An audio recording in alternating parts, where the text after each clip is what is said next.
Hello, welcome to my channel. Today we are going to learn listening English with a story. Back to school after Tet. Tet holiday was over. The days of celebration and fun were finished. It was time for children to go back to school in Vietnam. For many children, going back to school after Tet was a time of mixed feelings. The Tet holiday was a wonderful time. Houses were decorated with flowers and lights. Families came together and ate delicious food. Children received lucky money in red envelopes and played games with their cousins and friends. There were fireworks and festivals and lots of joy everywhere. Tet was a special break from school and everyday routines. But now, the holiday was ending. The decorations were starting to be taken down. The special Tet foods were almost finished. It was time to put away the new clothes and get ready for school uniforms again.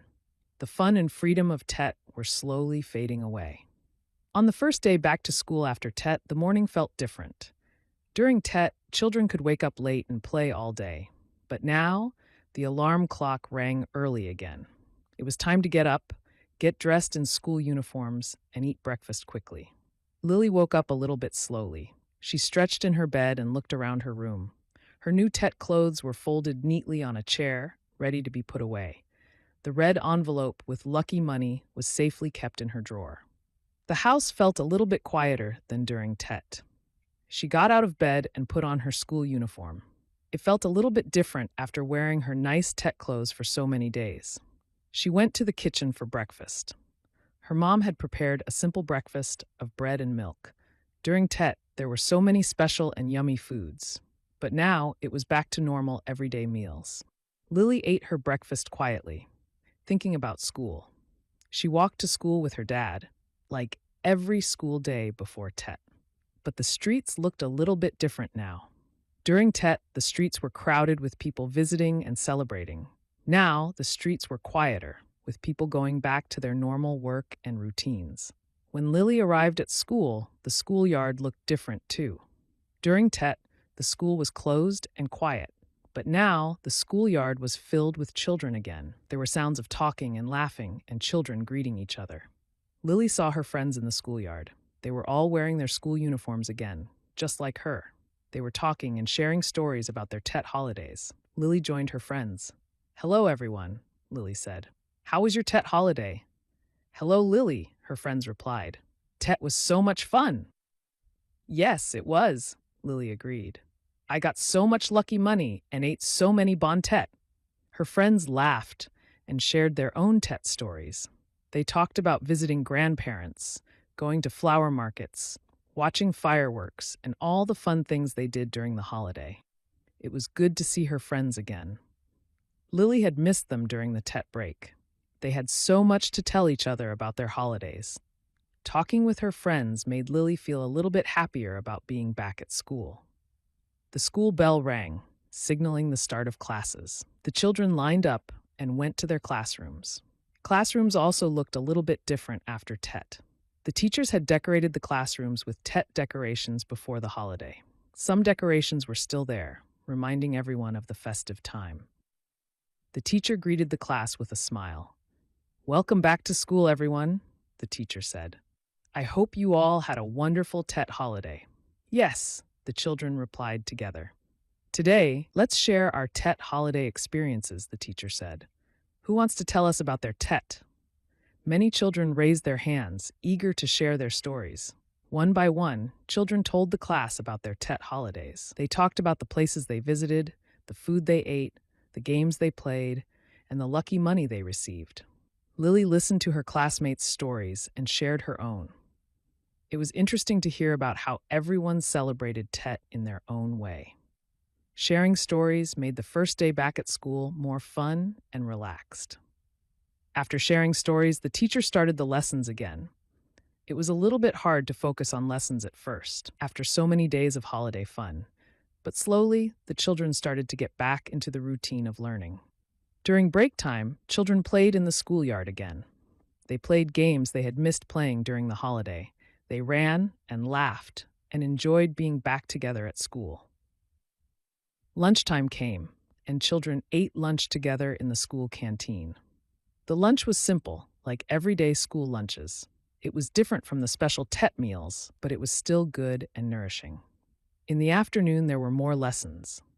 By the end of the school day, Lily felt tired, but also a little bit happy. It was good to be back at school, seeing her friends and teachers again. It was good to get back into a routine after the holiday. As she walked home from school with her dad, Lily talked about her first day back. "It was okay, Dad," Lily said. "It was good to see my friends again. And it was fun to share our Tet stories." "That's good, Lily," her dad said. "Going back to routine is important after a holiday, and school is a good place to learn and grow and be with your friends." Lily nodded. She understood. Tet holiday was special and wonderful, but it couldn't last forever. Life had to go back to normal. And going back to school was a part of that normal life. It was a good part, too. School was where she learned new things, played with her friends, and prepared for her future. As days went by, the memories of Tet holiday slowly faded a little bit, but the warmth and happiness of those days stayed in everyone's hearts. Life in Vietnam returned to its normal rhythm after Tet.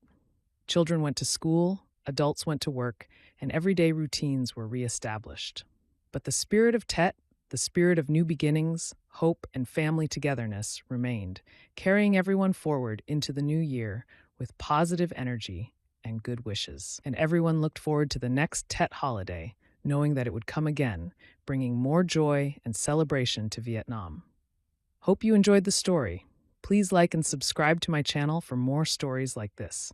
Thank you. Hello, welcome to my channel. Today we are going to learn listening English with a story. Getting ready for Tet. In Vietnam, the special holiday of Tet was coming soon. Tet is the Lunar New Year, a very important and happy time for families. Every family started to get ready for Tet. In a small house in the city lived a family, grandma, mom, dad, and their little daughter, Lynn. They were all excited about Tet. There was so much to do to get ready. First, they cleaned the house. Before Tet, it is important to clean everything to welcome the new year with a fresh start. Dad cleaned the windows until they sparkled. Mom swept and mopped the floors until they were shiny. Lynn helped dust the furniture and arrange things neatly. Grandma cleaned the altar, a special place in the house to remember ancestors. Everyone worked together, and soon the house was very clean and tidy. Next, they decorated the house. Tet is a colorful holiday, and houses are decorated with flowers and special decorations. Dad brought home a small kumquat tree. It was full of tiny green leaves and small orange fruits. They put the kumquat tree in the living room. Its bright fruits made the room feel festive. Mom bought branches of peach blossoms. Peach blossoms are pink flowers that bloom in spring and are a symbol of Tet in the north of Vietnam. They arranged the peach blossom branches in a tall vase and placed it on the table. The pink flowers brought the feeling of spring into the house. Lynn helped to hang red lanterns and lucky red envelopes around the house. Red is a lucky color for Tet. The lanterns and envelopes made the house look bright and cheerful. Grandma put out a tray of 5 fruits on the altar. The 5 fruits had special meanings for Tet. Then it was time to prepare special foods for Tet. Tet food is very important. Mom and Grandma started to make chung cake. Chung cake is a square, sticky rice cake filled with savory fillings. It takes many hours to make chung cake. They use green leaves to wrap the cakes and then cook them for a long time. The smell of chung cake cooking filled the house, a warm and special Tet smell. They also prepared many other Tet foods. There was pickled onions, which is a crunchy and slightly sour side dish. There was gio cha, Vietnamese sausage, which is a savory and delicious meat roll. There were candies and dried fruits to offer guests and enjoy during Tet. The kitchen was busy and full of delicious smells for days. Buying new clothes for Tet is also a tradition. Lynn was very excited to get new clothes. Mom took Lynn to the market to choose a new dress. Lynn chose a beautiful red dress, red for luck and new beginnings. Dad and Mom also bought new clothes for Tet. Everyone wanted to look their best for the new year. Visiting the flower market was another important Tet activity. A few days before Tet, the family went to the flower market. The market was crowded and full of colors and smells. There were so many flowers. Peach blossoms, apricot blossoms, which are yellow and popular in the south, marigolds, and many other kinds. They walked around and enjoyed the beautiful flowers. They bought a pot of yellow chrysanthemums to decorate their house. Preparing gifts for family and friends was also important.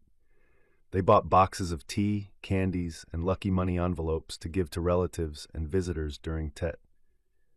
Giving lucky money to children and elders is a Tet tradition for good luck and wishes for the new year. As Tet approached, the excitement in the house grew stronger. Everyone was busy but happy. They were working together to prepare for the most important holiday of the year. They were getting ready to welcome the new year, to welcome spring, and to welcome good luck and happiness into their home. The house was clean, decorated, and filled with the delicious smells of Tet foods. The family was ready to celebrate Tet together, with joy and hope for a wonderful new year. And soon, Tet would arrive, bringing with it the sounds of firecrackers, visits from family and friends, and the happy spirit of the Vietnamese New Year. Hope you enjoyed the story. Please like and subscribe to my channel for more stories like this. Thank you. Hello, welcome to my channel. Today we are going to learn listening English with a story. When winter ends. Winter had been long and cold in the forest. Snow covered the ground like a white blanket. The trees were bare, their branches reaching up to the gray sky. Everything was quiet and still. Many animals stayed in their warm homes, waiting for winter to end. But slowly things began to change. The days started to get a little bit longer. The sun felt a little bit warmer. A gentle breeze began to blow, softer than the cold winter winds. Winter was starting to say goodbye. One morning, Rosie the rabbit woke up in her cozy burrow. She stretched her legs and wiggled her nose. She felt something different in the air. It wasn't as cold as it had been. She hopped to the entrance of her burrow and looked outside. The snow was still there, but it looked different. It wasn't as white and hard as before. It looked softer and a little bit wet. And in some places, under the trees, she could see patches of dark earth peeking through the snow. Rosie hopped out of her burrow and onto the snow. The snow crunched softly under her feet. She sniffed the air. She could smell a new smell, a fresh, earthy smell that wasn't there in the winter. It was the smell of melting snow and waking earth. Rosie hopped towards the big oak tree. She saw Barnaby the bear waking up near the tree. Barnaby was stretching and yawning. He had slept all winter in his den under the oak tree. "Good morning, Barnaby," Rosie called. "Do you feel it? Winter is ending." Barnaby yawned again and looked around. He took a deep breath of the air. "Yes, Rosie, I feel it," Barnaby said slowly. "The air is softer. The sun feels warmer. Spring is coming." They both looked around at the forest. Everything still looked mostly white and gray, but there were small changes everywhere if you looked closely. On the branches of the trees, tiny buds were starting to swell. They were still small and closed, but they were getting ready to open. They held the promise of new leaves and flowers. Near the base of the trees, where the snow had melted a little more, tiny green shoots were pushing up through the damp earth. They were the first brave signs of new plants starting to grow. A little stream that had been frozen over winter was now running with water again. The water trickled and gurgled over the stones, making a gentle, happy sound. It was the sound of life returning to the forest. Birds started to sing again. Not the loud, joyful songs of summer yet, but soft, tentative songs, as if they were just remembering how to sing after the long silence of winter. Robins and sparrows hopped on the branches, their feathers a little ruffled from the last of the winter chill. Rosie and Barnaby walked together through the waking forest. They saw Freddie the fox sniffing around near a patch of melting snow. Freddie was looking for early signs of spring food. "Hello, Freddie," Rosie called. "What are you looking for?" Freddie looked up, his nose twitching. "Hello, Rosie, Barnaby," Freddie said. "I'm looking for the first signs of berries, maybe some early spring shoots. Winter food is getting scarce." "We can all look together," Barnaby offered. "Many eyes are better than one." So Rosie, Barnaby, and Freddie started to explore the forest together, looking for signs of spring and food. They walked through patches of melting snow and over damp earth. They looked under bushes and near tree roots. They found some small green shoots pushing up through the ground. They found some early spring flowers, tiny and pale, but brave enough to bloom in the cool air. They even found a few winter berries that had survived under the snow. It wasn't a lot of food yet, but it was a start. It was a sign that winter was ending and that spring, with its warmth and plenty, was on its way. As the days passed, the changes in the forest became more and more noticeable. The snow melted more and more each day, revealing more and more of the dark earth. The buds on the trees swelled bigger and started to unfurl into tiny leaves. More and more flowers bloomed, adding splashes of color to the forest floor. The air became warmer and filled with the sounds of birdsong and buzzing bees. The stream flowed faster and clearer. The forest was waking up fully, stretching and shaking off the sleep of winter. Rosie, Barnaby, Freddie, and all the other animals felt the change too. They felt more energy. They moved around more freely. They started to prepare for the warmer months ahead. Rosie started to clean and tidy her burrow, getting ready for a new family. Barnaby started to think about exploring the forest again, now that the weather was getting milder. Freddie started to hunt for spring meals and enjoy the longer days. The forest was transforming from a place of winter quiet to a place of spring awakening. It was a gentle change, happening slowly day by day, but it was a powerful change, full of hope and new life. And all the animals in the forest welcomed the end of winter and the beautiful promise of spring. They knew that after the cold and stillness, warmth and life would always return, season after season, year after year, in the endless cycle of nature. Hope you enjoyed the story. Please like and subscribe to my channel for more stories like this. Thank you.